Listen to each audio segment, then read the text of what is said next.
No, but yeah, definitely for sure. And I read a book. It's actually I'm not saying that I'm the biggest fan of this pastor, but his name's Stephen Furtick. I don't know if you've heard of him, Mm-mm. but he wrote a book called Greater.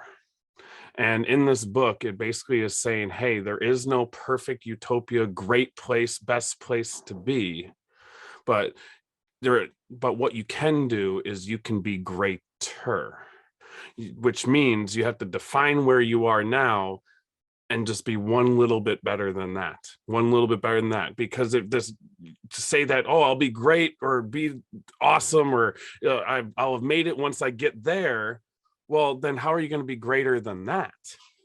You see, and that's what all these problems, like you're saying, this billionaire and this other guy is having, is they get to this place, and then you ask them, well, what's next? And since they can't even say what's next, now they're right back to almost square one of being like, wow, I'm lost. Mm-hmm. What do I need to do until they find some greater purpose? And that's why what I do is I establish where people are and figure out just how they can be one step better.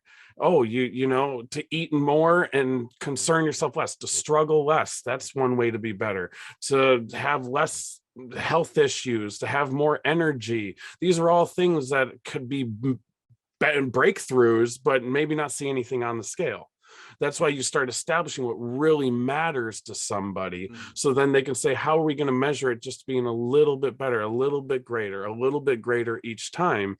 Because that is why I ultimately stepped out of the normal mainstream fitness of promising these better results, trying to get them to be at this place, because I see it left and right, especially in the pro world, especially at the pinnacle Mm-hmm. of the top. Sure. Most people are insane up there. They don't know what to do next. All they have is it. And if they can be on stage standing next to the person, be the best they've ever been, and not get rewarded simply by who they were standing next to, Mm-hmm. because that guy just happened to be a little bit taller and that guy just happened to be a bit taller, so I guess they're not rewarding short guys today. Like little things like that that just make no sense.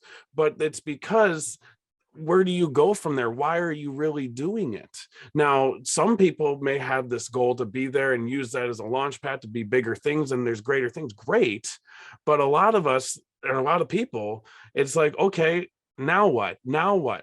And all through the hundreds and almost thousands of people that I've worked with throughout my whole entire career, if you don't have that next, you're either not going to get there, or things, I just made things worse.